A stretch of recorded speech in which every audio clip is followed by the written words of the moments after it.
पाकिस्तान की अमेरिका और ईरान के दरमियान कशीदगी कम करने की सिफारती कोशिशों की दुनिया मुअत्तरफ। यूरोपीय सोशल डेमोक्रेटिक हलकों से वाबस्ता मारूफ जरीदे IPS जर्नल ने मोहर सब्त कर दी है।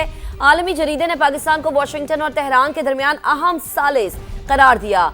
IPS जर्नल के मुताबिक इस्लामाबाद मेमोरेंडम खत्ते को वसी जंग से बचाने के लिए वाहिद काबिल अमल सिफारती फ्रेमवर्क है। पाकिस्तान ने अमेरिका और ईरान के दरमियान आला सतह मुज़ाकरात की राह हमवार करके अहम सिफारती कामयाबी हासिल की। जरीदे का ये भी कहना है कि पाकिस्तान की जोग्राफियाई पोजीशन और अमेरिका ईरान दोनों से दरीना रवाबित इसे मौसर सालसी के लिए मुनफरिद मकाम देते हैं। इस्लामाबाद में फरीक बनने के बजाय मोहतात और खामोश सिफारतकारी के जरिए कशीदगी कम करने और मुज़ाकरात का रास्ता खुला रखने पर तवज्जो दी।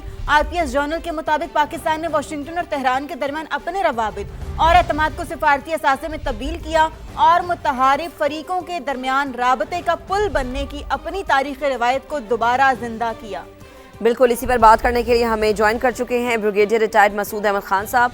मसूद साहब, बेहद शुक्रिया वक्त देने के लिए। कहिएगा, वैसे तो दुनिया हमें मुतरफ नज़र आई उस वक्त जब हमने देखा कि पीस टॉक के मराहिल चल रहे थे, और इस दफ़ा भी हम देख रहे हैं कि ये जरीदे की तरफ से तस्दीक हुई है। क्या कॉमेंट करेंगे आप?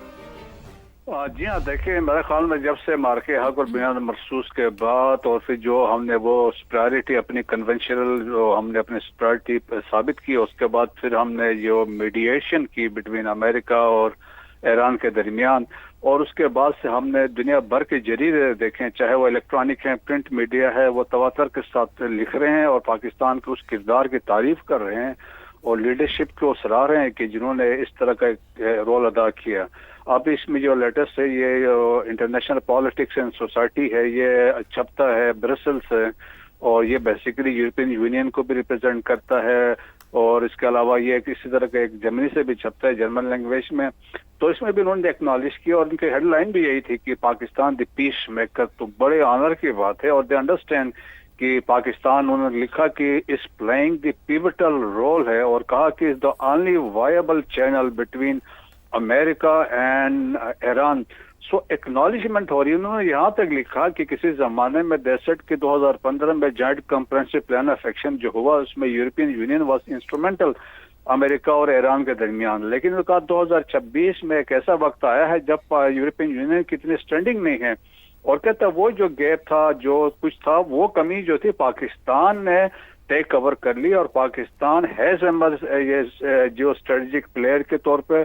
और फिर उन्होंने ये भी मवाजना किया है कि पाकिस्तान के रिलेशंस जो अमेरिका के साथ है, लॉन्ग स्टैंडिंग रिलेशंस हैं, और उन्होंने ये भी रेफर किया, और पाकिस्तान ने हिस्ट्री में किया 1971 में when we facilitated the visit of Henry Kissinger और बैक चैनल वो गया, तो उससे फिर डायनेमिक्स दुनिया की चेंज हुई जब अमेरिका और चाइना के रिलेशन एस्टेब्लिश हुए। और फिर ईरान के साथ भी कहा कि भाई 900 किलोमीटर का बॉर्डर भी है, पड़ोसी भी हैं, और फिर आपस में ताल्लुकात भी हैं।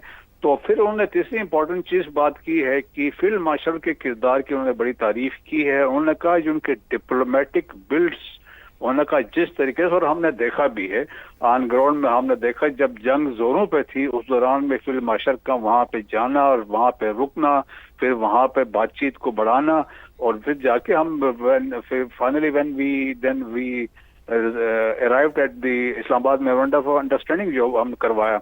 सो वो तमाम देख के उन्होंने कहा कि पाकिस्तान एक की जियो स्ट्रेटेजिक प्लेयर है जो न सिर्फ साउथ एशिया में है, बल्कि उन्होंने कहा ये साउथ एशिया से निकल के इंटरनेशनल जो है लेवल पे एक किरदार अदा कर रहा है। आप इसको कह सकते हैं हिंज पावर है, इसकी अपनी स्टडी की लोकेशन है, लिंक करता है सेंट्रल एशिया को भी करता है, साउथ एशिया में भी है, फिर वेस्ट एशिया में, मिडिल ईस्ट के साथ भी इसके पाकिस्तान की इंपॉर्टेंस है। So that is the credibility का अहाता खींचा है इस जर्नल इंटरनेशनल जो पॉलिटिक्स एंड सोसाइटी जर्नल है। बिल्कुल बिल्कुल आपने सही कहा मसूद साहब कि पूरी दुनिया मुतरफ है पाकिस्तान की, और अब हम ये कह सकते हैं कि हम दुनिया को ये मैसेज दे रहे हैं और ये बता रहे हैं कि वाहिद हल किसी भी चीज़ का है ना, वो टेबल टॉक ही है। जी हाँ, बिल्कुल। अभी भी देखें कि अभी जो हम कोशिश अभी भी जो कर रहे हैं, अभी रिसेंटली अभी मोहसिन नकवी साहब गए हुए थे, और उनके देखें बहुत इंपॉर्टेंट मुलाकातें हुई जहाँ वो प्रेसिडेंट से भी मिले, फॉरेन मिनिस्टर से भी मिले, इंटीरियर मिनिस्टर से मिले, मोस्ट इम्पॉर्टेंटली जो इनके नेशनल सिक्योरिटी कमीशन काउंसिल के जो सेक्रेटरी है रजाई साहब, मोहसिन रजाई, जो basically he is very close to the Ayatollah, तो उनसे मुलाकात हुई है. So that is the sincerity और पाकिस्तान की सीरियसनेस है कि यहाँ पे peace and stability in West Asia Pakistan चाहता है. और ईरान को हम इनकरेज करने गए थे वो बातचीत का रास्ता अपनाए, बातचीत करें और टेबल पे बैठ के अपने मसाइल को एड्रेस कर सकते हैं. बिल्कुल ठीक कहा आपने, बिल्कुल दुरुस्त कहा आपने मसूद साहब. बहुत शुक्रिया, आपने समा को अपना कीमती वक्त दिया. और पूरी दुनिया ये जानती है कि किस तरह से पाकिस्तान ने कामयाब सालिसी की और पूरी दुनिया इसीलिए पाकिस्तान की मोतरफ है.